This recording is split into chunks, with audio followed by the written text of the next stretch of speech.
श्री नरसिंह अवतार की कथा। जब वराह भगवान ने हिरण्याक्ष का वध कर डाला था, तब उसकी माता दिति, उसकी पत्नी भानुमति, उसका भाई हिरण्यकश्यपु और समस्त परिवार बड़ा दुखी था।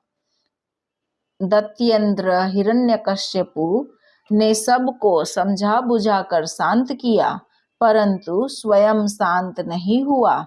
हृदय में प्रतिशोध की ज्वाला धधकने लगी। फिर तो उसने निश्चय किया कि तपस्या करके ऐसी शक्ति प्राप्त की जाए कि त्रिलोकी का राज्य निष्कंटक हो जाए और हम अमर हो जाए। निश्चय कर लेने पर हिरण्यकश्यपु ने मंदराचल की घाटी में जाकर ऐसा घोर तप किया कि जिससे देवलोक भी तप्त हो गए। देवताओं की प्रार्थना पर ब्रह्मा जी ने जाकर उसे अमरत्व छोड़कर अन्य कोई भी मनचाहा वर मांगने को कहा। उसने कहा कि मैं चाहता हूँ कि आपके बनाए हुए किसी भी प्राणी से मेरी मृत्यु ना हो। भीतर बाहर, दिन में रात में आपके बनाए हुए प्राणियों के अतिरिक्त और भी किसी जीव से, अस्त्र से, शस्त्र से, पृथ्वी या आकाश में कहीं भी मेरी मृत्यु ना हो। युद्ध में कोई भी मेरा सामना न कर सके। मैं समस्त प्राणियों का एक छत्र सम्राट बनूं। इंद्र आदि समस्त लोकपालों में जैसी आपकी महिमा है, वैसी ही मेरी हो। तपस्वियों और योगियों, योगेश्वरों जो अक्षय ऐश्वर्य प्राप्त है, वही मुझे भी दीजिए। ब्रह्मा जी ने एवमस्तु कहकर उसके मांगे वर को उसको दिया। वह अपनी चतुराई पर बड़ी ही प्रसन्न हुआ कि मैंने ब्रह्मा को भी ठग लिया। उनके न चाहने पर भी मैंने युक्ति से अमरत्व का वरदान ले ही लिया। यह जीव का स्वभाव है। वह अपनी चतुराई से चतुरानन की कौन कहे।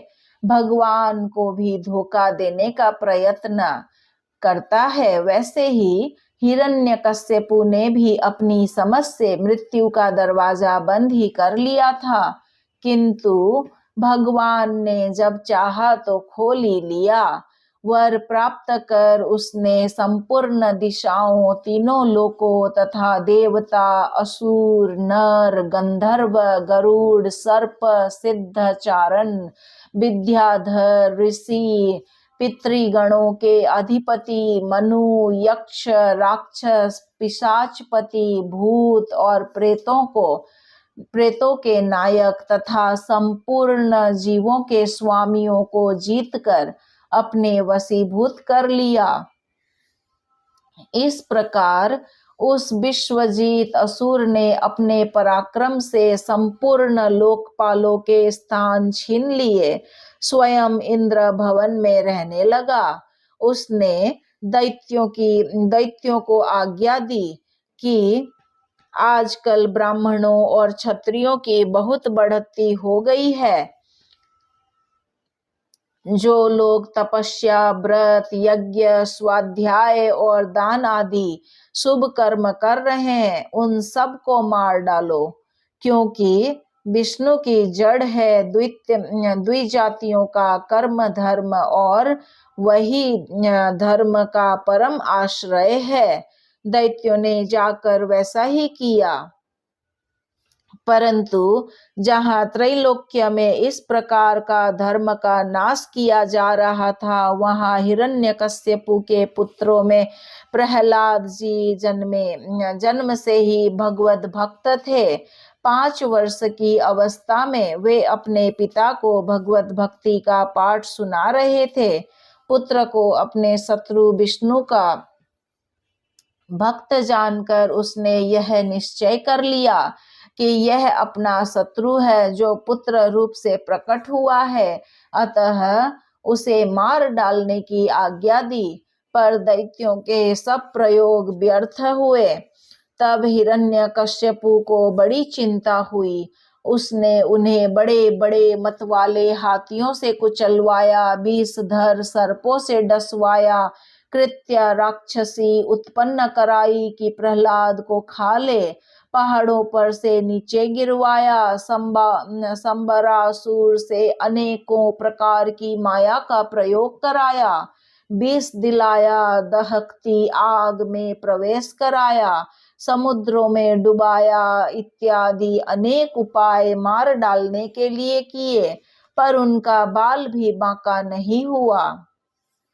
गुरु पुत्रों की सलाह से वे वरुण पास से बांध कर रखे जाने लगे कि कहीं भाग न जाए, और गुरुपुत्र इन्हें अर्थ, धर्म और काम की शिक्षा देने लगे। छुट्टी के समय प्रहलाद जी ने समयवश असुर बालकों को भगवत भक्ति का स्वरूप बताया, जिसे सुनकर सब सहपाठी असुर बालक भगवनिष्ठ हो गए। यह देखकर पुरोहित ने जाकर सब हाल हिरण्यकश्यपु से कहा। सुनते ही उसका शरीर क्रोध के मारे थर-थर कांपने लगा और उसने प्रहलाद जी को अपने हाथ से मार डालने का निश्चय किया। उन्हें बुलाकर बहुत डांटा, झिड़का और पूछा कि तू किसके बल पर मेरी आज्ञा के विरुद्ध काम किया करता है। प्रहलाद जी ने उसे सर्वात्मा, सर्वशक्तिमान भगवान के स्वरूप का उपदेश दिया। वह क्रोध से भरकर बोला, देखूं वह तेरा जगदीश्वर कहाँ है? अच्छा, क्या कहाँ? वह सर्वत्र है तो इस खंबे में क्यों नहीं दिखता? अच्छा, तुझे इस खंबे में भी दिखता है? मैं अभी तेरा सिर अलग करता हूँ, देखता हूँ तेरा वह हरि तेरी रक्षा करता है क्या? वे मेरे सामने आए तो सही। इत्यादि कहते हुए जब वह क्रोध को संभाल न सका, तब सिंहासन पर से खड़ग लिए कूद पड़ा और प्रहलाद जी के यह कहते ही कि हाँ वह खंबे में भी है, उसने बड़े जोर से खंबे को एक घुसा मारा। उसी समय खंबे से बड़ा भारी शब्द हुआ। घुसा मारकर वह प्रहलाद जी को मारने के लिए झपटा था, परंतु उस अपूर्व घोर शब्द को सुनकर वह घबरा कर देखने लगा कि शब्द करने वाला कौन। इतने में उसने खंबे से निकले हुए एक अद्भुत प्राणी को देखा। वह सोचने लगा, अहो, यह न तो मनुष्य है न सिंह है, फिर यह नरसिंह रूप में कौन अलौकिक जीव है? वह इस उधेड़ वन में लगा हुआ था कि उसके बिल्कुल सामने नरसिंह भगवान खड़े हो गए। भगवान उससे बड़ी देर तक खिलवाड़ करते रहे। अंत में संध्या समय उन्होंने बड़े उच्च स्वर से प्रचंड भयंकर अट्टहास किया, जिससे उसकी आंखें बंद हो गई। उसी समय झपट कर भगवान ने उसे पकड़कर राजसभा द्वार की ड्योढ़ी पर ले जाकर अपनी जंघाओं पर गिराकर अपने नाखों से उसके पेट को चीर डाला, उसे मार डाला। नरसिंह भगवान की कथा यहाँ संपूर्ण हुई और आगे अब हम देखेंगे श्री वामन अवतार की कथा अगले पृष्ठ में। श्रीमन्नारायण नारायण नारायण, भज मन हरि नारायण नारायण।